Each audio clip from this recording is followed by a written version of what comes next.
কিন্তু ধর্মকে হাতিয়ার হিসেবে ব্যবহার করে বারবার আমাদের আ আ যারা দেখেন যে এই জুলাই অগাস্ট আন্দোলনের পরে আ আহমেদিয়া কমিউনিটির বাড়িঘর পুড়িয়ে দেওয়া হলো। আ হিন্দু দের বাড়িঘর পুড়িয়ে দেওয়া হলো। তারপরে উপজাতীয়দের বাড়ি এই যে হামলা এইটা আমরা কবে বেরোতে পারবো? কবে আমরা মানুষ হব? এটা হচ্ছে দরকার। কিন্তু আমাদের এই যে যারা এখন আন্দোলন করেছে তারা নিজেরাই স্বীকার করেছে যে তারা অস্ত্র ব্যবহার করেছে। আপনারা দেখেন গতদিনই আসিফ মাহমুদ সজীব ভুইয়া উনার ব্যাগের ভিতরে বুলেট পাওয়া গেছে 7.62 মিলিমিটার বুলেট। এই বুলেটের উৎস কোথায়? এই বুলেট রাখার উনাকে অধিকার দিল কে? এই বুলেট তো উনি রাখার কথা না। বাংলাদেশের আইন অনুযায়ী, বাংলাদেশে যে প্রচলিত আইন আছে, আপনি যদি একটা অস্ত্র রাখতে চান, তবে আপনার ন্যূনতম বয়স হতে হবে ৩০ বছর। এবং আপনার ৩ বছর ট্যাক্স দিতে হবে, আপনার আয় ২ লক্ষ টাকার উপরে হতে হবে। এবং আপনার জীবনের নিরাপত্তার হুমকি স্বরূপ এটা প্রমাণ করার জন্য আপনার ম্যাজিস্ট্রেটের কাছে আবেদন করতে হবে। তারা ইনভেস্টিগেট করবে, তারপরে আপনাকে দিবে। কিন্তু সেইটা তো করেই নেই। তার কাছে পাওয়া গেছে। তার মানে এবং কিছুদিন আগে সে একটা সাক্ষাৎকারে বলেছে যে, তারা যদি ৫ তারিখে সরকার পতন না হতো তাহলে সশস্ত্র বিপ্লব হতো। তার মানে এই ছাত্র শক্তি যেটা এখন এনসিপি বলা হয়, তারা আগের থেকে অস্ত্র ট্রেনিং নিয়ে। তাহলে আমাদের এখনকার সরকারের জানা দরকার যে এই অস্ত্রের ট্রেনিং তারা কোথায় পেল? কে তাদেরকে ট্রেনিং দিল? এই আসিফ মাহমুদ, সজীব ভুইয়া অথবা অন্যান্য যারা উপদেষ্টা, শিশু উপদেষ্টা আছেন অথবা এনসিপির যারা নেতৃত্বে, এরা কোথায় এই অস্ত্র পেল এবং কোনভাবে পেল? এবং এই উৎস কোথায়? তাদের কি আইএসআই অস্ত্র দিয়েছে? অথবা কোত্থেকে আসলো? এইগুলি জানা দরকার। এগুলি একটা বিশাল প্রশ্ন যে বাংলাদেশকে আজকে যেদিকে ঠেলে দেওয়া হচ্ছে, যেখানে মানুষের আপনার সংবাদপত্রের স্বাধীনতা নেই। তারপরে মাইনরিটির আপনি কথা বললেই ট্যাগ দিয়ে ভারতের দালাল বলা হচ্ছে অথবা মাইনরিটিদের পরে আক্রমণ করা হচ্ছে। এই যে জঘন্যতম ব্যাপারগুলি হয়েছে, এর কোনো বিচার হয়েছে? হয়নি। এনসিপি দেখবেন যে ওদের বিরুদ্ধে যখন কোনো আলোচনা আসে যে তারা দুর্নীতি করেছে বা অপরাধ করেছে, তখন তারা বলে আমরা শোকজ দিয়েছি। শোকজের পরবর্তীতে যে পদক্ষেপটা তারা কখনো দেখাতে পারবেন না এই ১ বৎসরে কোনো পদক্ষেপ নিয়েছে যে এইটা প্রতিরোধের জন্য। তারা যেটা আরো শফিক সাহেব যিনি ইউনূস সাহেবের আ উপদেশ আ আম প্রেস সচিব উনি বলেছেন এইটা মবটা হচ্ছে সরকারের প্রেশার গ্রুপ। তার মানে সরকারের মদতপুষ্ট, তার মানে সরকারি মদত দিয়ে মাইনরিটিদের পরে আক্রমণ চালাচ্ছে। এই বর্বরতা থেকে আমাদের মুক্তি পাওয়া দরকার। আমি একটা ফেসবুকে দিয়েছিলাম বিবস্ত্র বাংলাদেশ।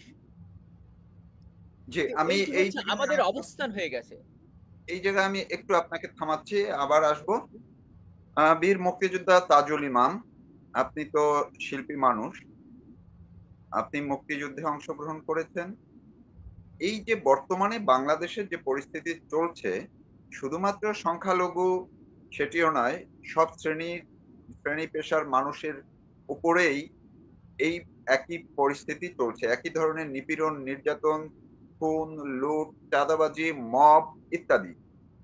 তো এই পরিস্থিতিটি আমরা দেখেছি এর আগেও বিভিন্ন সময়, যখনই আওয়ামী লীগের বাইরে অন্য কোনো দল বা দল সমর্থিত, বিশেষ করে মৌলবাদী গোষ্ঠী কিংবা ডানপন্থী শক্তি সমর্থিত কোনো দল ক্ষমতায় আসে, তখনই এই সবার সবচেয়ে বড় টার্গেটের শিকার হয় এই ধর্মীয় সংখ্যালঘু গোষ্ঠী। এটির কারণ কি? আপনার বিশ্লেষণ কি?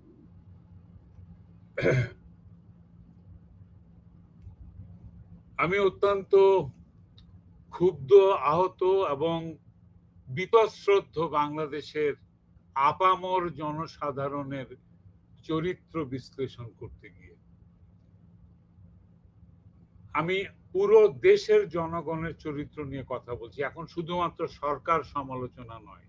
তবে হ্যাঁ, এই তথাকথিত বিপ্লব বা হুজ্জত বা হুজুগ বা যেভাবেই হোক, এই গত বছর যে শুরু হয়েছিল, এটা শুরুটাই তো হয়েছিল লুট দিয়ে। প্রথমেই তো গণভবন লুট করার অবাধ স্বাধীনতা দেওয়া হয়েছিল এক লোভী, এরা বিক্ষুব্ধ লোক ছিল না, এরা ছিল লোভী লুটেরার দল। এদের মধ্যে সমাজের সব শ্রেণীর মানুষ ছিল, মৌলানা, মুন্সি, মোল্লা থেকে শুরু করে সাধারণ, আমি এমনকি ডাক্তার পর্যন্ত, এক মহিলা ডাক্তার, সেও লুট করেছে, শাড়ি চুরি করেছে গণভবন থেকে। তো এদের এই তথাকথিত বিপ্লবের শুরুটাই হয়েছে লুট দিয়ে, অন্যের সম্পদ অবাধে লুট করার, দলবদ্ধভাবে লুট করার যে একটা ক্ষমতা, এরা প্রথম দিনে এর স্বাদ এরা উপভোগ করেছে, তাই না? তো তারপরে কি হবে, লোভ থেকে লোভ বেড়ে যায়। আজকে যদি তৌফিক আমি আপনার পকেট থেকে কলমটা কেড়ে নিতে পারি, অথবা আপনার আইফোনটা কেড়ে নিতে পারি, কালকে আপনার ড্রয়িং রুমে ঢুকে আপনার টেলিভিশন, আপনার কম্পিউটারটা নিয়ে আসতে পারবো না কেন? তারপরের দিন গোটা বাড়ি লুট করলেই বা কি, আপনি কি করতে পারবেন?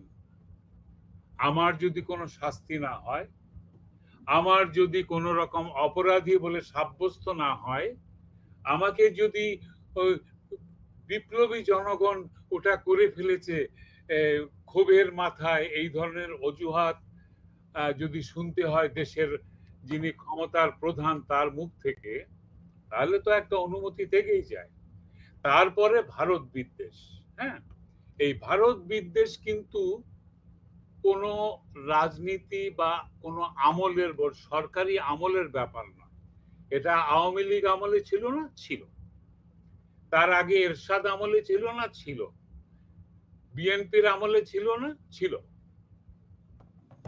ভারত বিদ্বেষ যদি আমরা পিছিয়ে যাই, দেখা যাবে ৭১-এর পরে ৭২, ৭৩, ৭৪, ৭৫-এর মধ্যেই ভারত বিদ্বেষ চাকা দিয়ে উঠেছে। কারণ ভারত বিদ্বেষটাকে ব্যবহার করে ক্ষমতায় আরোহণ করতে চায় প্রতিদান এবং এই জামাত বা ধর্মীয় সন্ত্রাসী দলেরা। হ্যাঁ, তো ভারত মানে হিন্দু, মুক্তিযুদ্ধ মানে আওয়ামী লীগ। মুক্তিযুদ্ধকে ধ্বংস করতে পারলে, মুছে দিতে পারলে আওয়ামী লীগ মুছে যাবে, আর হিন্দুদেরকে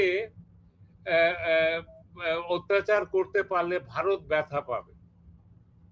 এটা হচ্ছে কমন ন্যারেশন। আর এই যে ধর্ষণ, এই ধর্ষণ তো হচ্ছে, হয়ে আসছে। চলে যান পেছন দিকে, আজকে থেকে প্রায় ৩০ বছর আগে, ৩০-৩২ বছর আগে, সেই ইয়াসমিন নামের মেয়েটিকে ধর্ষণ করেছিল নর্থ বেঙ্গলের ৩ জন পুলিশ। তার ফলশ্রুতি কি হয়েছে? জনগণ বিক্ষুব্ধ হয়ে থানা আক্রমণ করে, তার শেষ ফলাফল হচ্ছে গিয়ে তখনকার বিএনপি সরকারের পতন। কারণ তারা এটাকে লুকাতে চাচ্ছিল।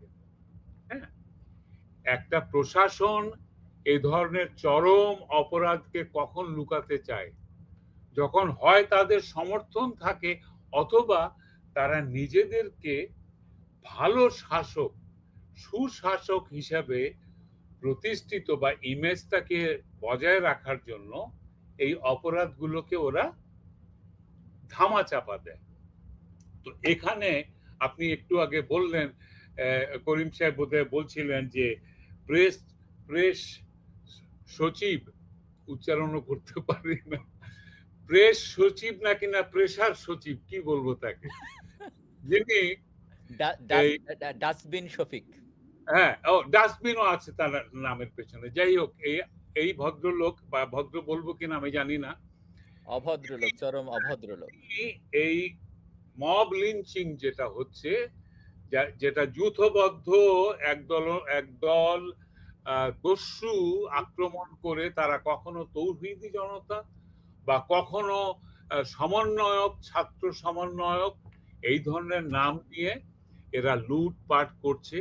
এরা বাটার দোকানে জুতা চুরি করছে, এরা ফলের প্রদর্শনী থেকে ফল চুরি করছে, এরা গণভবন থেকে শেখ হাসিনার অন্তর্বাস চুরি করছে, এরা কোরআন শরীফ চুরি করছে, এরা জায়নামাজ চুরি করছে, এরা যা পাচ্ছে তাই চুরি করছে। একটা লুটেরা, একটা জাতীয় চরিত্র হয়ে গেছে লুট করা, আর এটাকে সমর্থন দিচ্ছেন এবং এটাকে রাগঢাক করার চেষ্টা করছেন কারা? এই এখন যিনি ক্ষমতা দখল করে উপদেষ্টা সরকার বা সমন্বয়ক সরকার প্রতিষ্ঠা করেছেন, যারা বলছেন তারা বাংলাদেশের সংস্কার করতে এসেছেন। কিসের সংস্কার করতে এসেছেন? এটা কি ধর্মীয় সংস্কার? তাহলে তো বেশ হচ্ছে, গাজওয়ায়ে হিন্দ হবে কিছুদিন পরে, হিন্দু নির্যাতন হচ্ছে, এই সংখ্যালঘু সম্প্রদায়ের উপরে, বৌদ্ধ মন্দিরে, হিন্দুদের মন্দিরে বুলডোজার দিয়ে আপনারা মন্দির ভেঙে ফেলছেন, নাকি তার তার দায় হচ্ছে কি রেলওয়ের না কিসের সরকারি জমির উপরে? সরকারি জমির উপরে মন্দির বানিয়ে ফেলেছে। আজ বানিয়েছে? বহুকাল ধরে বানিয়েছে। ওকে, মন্দির যদি সরাতে হয়, তাকে মন্দিরের পবিত্রতা রক্ষা করে তাদেরকে নোটিশ দিয়ে হাইকোর্টের রুল নিশি জারি করে তাদেরকে সরানো যেতে পারত। হ্যাঁ, মসজিদের কেন এই রেলওয়ের জমি দখল করে মাদ্রাসা এবং মসজিদ তৈরি করেছে হেফাজতে ইসলাম, করেনি? চট্টগ্রামে তাদেরকে জমি দেওয়া হয়েছে, রেলওয়ের জমি এই এই হেফাজতে ইসলামকে কেন দেওয়া হবে? তারা এখানে মাদ্রাসা বানাবে, মসজিদ বানাবে, কেন মসজিদ বুলডোজার দিয়ে ভাঙা যাবে না যদি সেটা জমি দখল করার অভিপ্রায় ঘটে থাকে? লুটেরারা যদি ধর্মের ঢাল ধারণ করে, সেই ঢালকে কেন আঘাত করা যাবে না? আজকে ধর্মের নামে ধর্ষণ হচ্ছে, এগুলো বন্ধ করতে হবে। এই মূর্খেরা একটা জিনিস জানে না যে বাংলাদেশের ভেতরে সংখ্যালঘু সম্প্রদায় এমনিতেই সংকীর্ণ হয়ে আছেন, ভীত সন্ত্রস্ত হয়ে আছেন। গত 54 বছর ধরে তাদের প্রতি অনেক অন্যায় অবিচার হয়েছে, কিন্তু সেগুলোর যথাযথ বিচার হয়নি বলেই আজকে এই পর্যন্ত এসে পৌঁছেছে। আজকে একজন ধর্ষক, একদল ধর্ষক ঘর ভেঙে ঘরে ঢুকে তার সম্ভ্রমহানি করেছে, তাকে মারধর করেছে এবং ভিডিও করে আপলোড করেছে। তার মানে কি? ওরা জানে ওই ভিডিও থেকেও একটা উপার্জন হবে এবং এই যে একটা ভীতি ছড়াবে, এর ফলে এর পরের ধর্ষণগুলো আরো সহজ হয়ে যাবে। হ্যাঁ, তো এগুলো সবকিছুই চক্রান্ত, এবং এই চক্রান্তগুলোকে সমর্থন দিচ্ছে বাংলাদেশের ধর্মীয় সন্ত্রাসী জামাতে ইসলাম, শিবির, হিজবুত তাহরির, হরকতুল জিহাদ এবং লস্করি তৈয়বার সন্ত্রাসীরা। এবং খুবই দুঃখের সঙ্গে বলতে হয় যে যিনি শান্তির দূত হিসেবে বিশ্বের বিভিন্ন দেশে সম্মানিত হয়েছেন, যিনি নেলসন ম্যান্ডেলার মতো হতে পারতেন, তিনি একটি সন্ত্রাসী দলের কাছে বিক্রি হয়ে গেছেন। তার কোনো রকম ব্যক্তিত্ব নেই, তার কোনো রকম কথা বলার সাহস নেই, তার কোনো রকম কথা বলার মতো বিবেক নেই। তার যা আছে সেটা হচ্ছে বুদ্ধি, সেটাকেও তিনি যথাযথভাবে ব্যবহার করতে পারছেন না। সো বাংলাদেশ এখন একটি অরাজকতার মধ্য দিয়ে যাচ্ছে এবং এটার প্রতিকার হচ্ছে জনগণকে রুখে দাঁড়ানো। আমার ঘরে আগুন দিলে আমিও আপনার ঘরে আগুন দেব, যদি প্রশাসন আমাকে যদি ইয়ে না করে, প্রশাসন যদি আমাকে সেফগার্ড না দেয়, তাহলে আমাকে আইন হাতে তুলে নিতে হবে। এটা আমার কথা নয়, এটা বিশ্ববিখ্যাত মনীষীরা বলেছেন যে আইন যখন তোমাকে প্রোটেক্ট করবে না অন্যায়কে, তখন আইনের বিরুদ্ধে যাওয়াটাই আইনসঙ্গত বা বিবেক সঙ্গত। আজকে বিবেকবান মানুষদেরকে আমি আহ্বান করব, আপনারা প্রতিবাদ করেন অন্তত পক্ষে, প্রতিকার করতে না পারলেও। কারণ প্রতিকার করার ক্ষমতা যাদের আছে হাতে, তারা এটাকেই ব্যবহার করছেন তাদের ওয়েপন হিসাবে, সন্ত্রাস ছড়াচ্ছেন যাতে মানুষ ভীত হয়ে পথে না নামে। আমি একটু আবার আসবো আপনার কাছে, বীর মুক্তিযোদ্ধা তাজুল ইমাম। আমি জিয়া করিম আপনার কাছে একটু আসতে চাই। তাজুল ভাই যেখানটা শেষ করলেন যে মানুষ যে বীতশ্রদ্ধ হয়ে কিংবা যখন মানুষের কিছু করার থাকে না, পিঠ দেয়ালে ঠেকে যায়, তখন মানুষ এ আ নিজেরা আইনের দিকে তোয়াক্কা না করে এক ধরনের বিদ্রোহী হয়ে ওঠে কিংবা প্রতিশোধের অবস্থায় যেতে চায়। তো এই যে কেউ আবার পরিকল্পনার কথা বলছে। অর্থাৎ এই যে একদম ধর্ষণের বা খুনের একটা উৎসব শুরু হয়ে গেল, এটিকে অনেকে বলছেন যে পরিকল্পনা। তো যদি সরকারেরও কেউ পরিকল্পিতভাবে বলছেন। এখন আজকে ফেসবুকেরই একটি আম কমেন্ট আমি দেখলাম যে একজন লিখেছেন, এই যে মব নিয়ে যে আলাপটি জোরালো হচ্ছে, মবের বিরুদ্ধে যখন জনরোষ তৈরি হচ্ছে, তখনই আবার এই ধর্ষণের উৎসব শুরু হয়ে গেল। আপনি কি এর মধ্যে কোনো যোগসূত্র পান জিয়া করিম? আ এ এ এইটা অবশ্যই তাই। ধন্যবাদ আপনাকে। আপনাকে দেখতে হবে যে আপনার মনে থাকার কথা যে এই আন্দোলনের পরে ঢাকা বিশ্ববিদ্যালয়ে এক ছাত্রীকে উত্ত্যক্ত করা হয় এবং সে কিভাবে ওড়না পড়েছে সেটাও নিয়ে কমেন্ট করা হয়। এবং সেইটা করে ঢাকা বিশ্ববিদ্যালয়ের ৩য় শ্রেণীর একজন কর্মচারী এবং যখন ওই আ আ মহিলা আ থানায় কমপ্লেইন করে তখন থানা থেকে সেই ছাত্রকে সেই কর্মচারীকে গ্রেফতার করা হয়। তারপরে তৌহিদি জনতার নামে দেখেছেন যে তৌহিদি জনতার নামে তাকে যেয়ে থানা থেকে ফুলের মালা দিয়ে বরণ করে নিয়ে আসা হয়। এ হচ্ছে আমাদের অবস্থান। তা আপনাদের একটু দেখতে হবে যে ২০০১ সালে আ ইলেকশনের পরে ২০০১ সালে আওয়ামী লীগ হেরে যায়, বিএনপি নির্বাচিত হয় তখন যে আমি যেটা বলছিলাম বাগেরহাট, বরিশাল, ভোলা, আ ব্রাহ্মণবাড়িয়া, চিটাগং, ফেনী, গাজীপুর, ঝিনাইদহ, যশোর, খুলনা, কুষ্টিয়া, মুন্সিগঞ্জ, নাটোর, নারায়ণগঞ্জ, নরসিংদী, পিরোজপুর, সিরাজগঞ্জ, সাতক্ষীরা, টাঙ্গাইল সহ বিভিন্ন জায়গায় প্রায় আপনার ২০০ যেটা মোহাম্মদ বদরুল হাসান আ নভেম্বরের ১৬ তারিখে ২০০১ সালে লিখেন যে ২০০ আমাদের হিন্দু বোন এবং মা বোনদের ইজ্জত লুণ্ঠন করে। এই বিএনপি জামাত। তো এইটা হচ্ছে আমাদের ইয়া। আরেকটা জিনিস যেটা দেখতে হবে যে এইটা সরকারি ইন্ধন হচ্ছে। দেখেন এটা তো সরকারের চাইতে আমি মনে করি সেনাবাহিনীর দায়িত্ব অনেক বেশি। সেনাবাহিনীর প্রধান ৫ তারিখ এসে বলেছিলেন, "আমি জনগণের জানমালের দায়িত্ব নিলাম।" এই কথা বলেছেন কিনা আপনারা চিন্তা করে দেখেন। বলেছিলেন। তো বলেছিলেন যদি বলেন তাহলে একটা জিনিস এসে দাঁড়াবে সেইটা হচ্ছে একসময় এসে এই সরকার সারা জীবন জিন্দেগি থাকবে না। অন্য সরকার আসবে। সরকার আসলে আমি তাজুল ইমামের মতো যারা বীর মুক্তিযোদ্ধা আছে তারা একদিন দাঁড়াবে। দাঁড়ায় কোর্টে যে এই সেনাবাহিনী সহ সেনাবাহিনীর যত অফিসার এখন দায়িত্বে আছে তাদের বিরুদ্ধে কেস ঠুকে দেওয়া হবে। এবং ওনারা বলেছিলেন দায়িত্ব, তখন ইউনূস বলবেন আমি তো দায়িত্ব নেইনি। দায়িত্ব নিয়েছে সেনাবাহিনী। এই সেনাবাহিনীর দায়িত্ব যদি নিয়ে তাদের ম্যাজিস্ট্রেটের দায়িত্ব দেওয়া হয়েছে, তাহলে সেনাবাহিনী কেন এইটাকে ট্যাকেল দিচ্ছে না? সেনাবাহিনী কেন এইটাকে রুখে দাঁড়াচ্ছে না? তাহলে কি সেনাবাহিনীও বিক্রি হয়ে গেল? অ্যাড করি জিয়া করিম আপনার সঙ্গে এই গত সপ্তাহে যে স্বাধীনতার স্মারক ভাস্কর্য এবং যে মিউরাল হ্যাঁ। টাইমলাইন মিউরাল ভেঙে দেওয়া হলো। এটা যখন জিজ্ঞেস করা হলো কে ভেঙেছে, এটা সিটি কর্পোরেশন ভেঙেছে। হ্যাঁ, অথচ এটা কিন্তু তৈরি করেছে বাংলাদেশ সেনাবাহিনী। হ্যাঁ, তাহলে দেখেন যে জিনিসগুলো দেখেন সেনাবাহিনী দায়িত্ব নিছে। ওয়াকারুজ্জামান এই ফেঁসে যাবে। আমি তো বলতেছি ওয়াকারুজ্জামান হ্যাজ টু বি ফাঁসবেন না, মানে ফাঁসবেন না, কেন ফাঁসবেন না? কারণ উনি তো করাচ্ছেন এটা। উনি করাচ্ছেন কিন্তু উনি এইটা থেকে ১০০ বিচারের কাঠগড়ায় বঙ্গবন্ধুকে হত্যা করার পরে তারা ইন্ডেমনিটি দিয়েছিল। ২৫ বছর পরে সেই ইন্ডেমনিটি বাতিল হয়েছে। দরকার হলে ৫০ বছর পরে এই ইন্ডেমনিটি বাতিল হবে।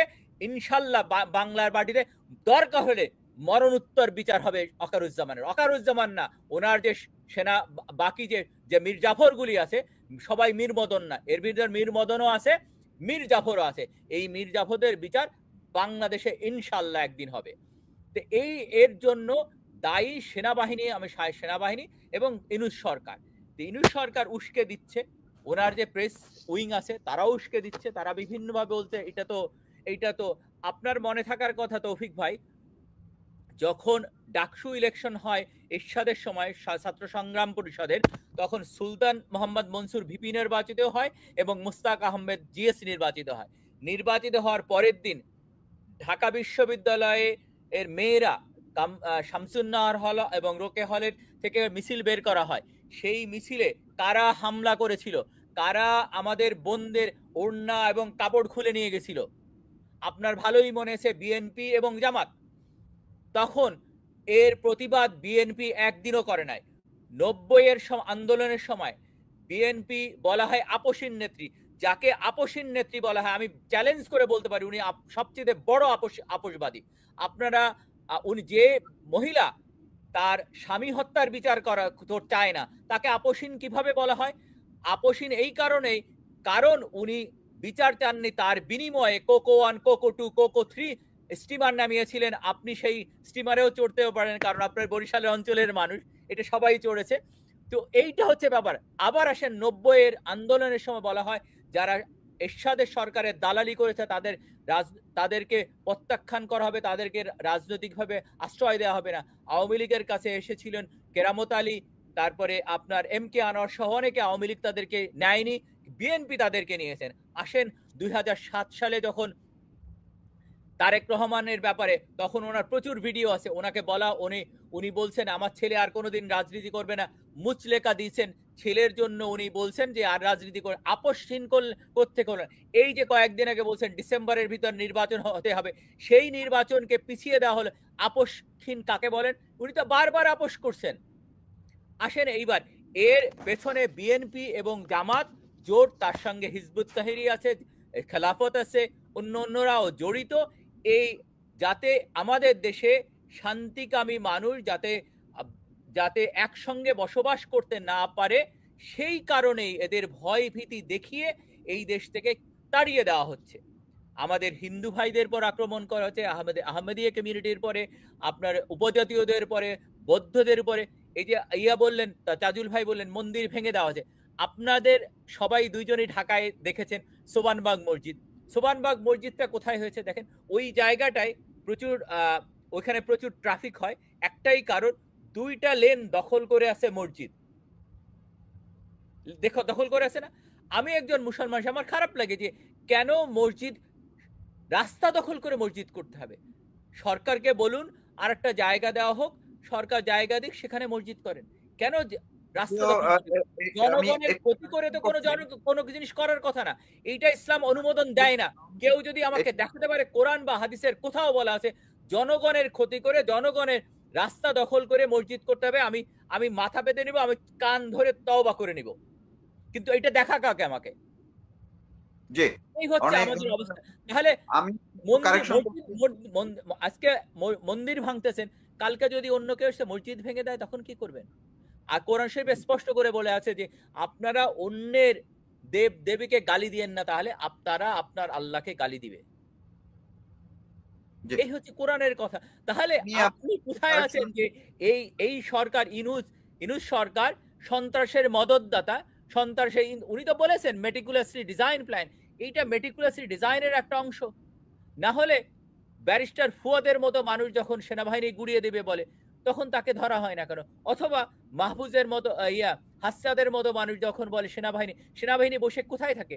আপনার দেখার কথা যে এর আগে সেনাবাহিনীর প্রধান ছিল যারা শফিউর রহমান, উনি বলেছেন যে সেনাবাহিনীর জন্য কত কাজ করেছেন। আপনার অন্য একটা অনুষ্ঠানে আমি বলবো, হিসাব দিব যে বঙ্গবন্ধুর কন্যা কত কাজ করেছেন সেনাবাহিনীর জন্য, অথচ তারা আজ সেই সেনাবাহিনী বঙ্গবন্ধু কন্যার সঙ্গে বেঈমানি করেছে।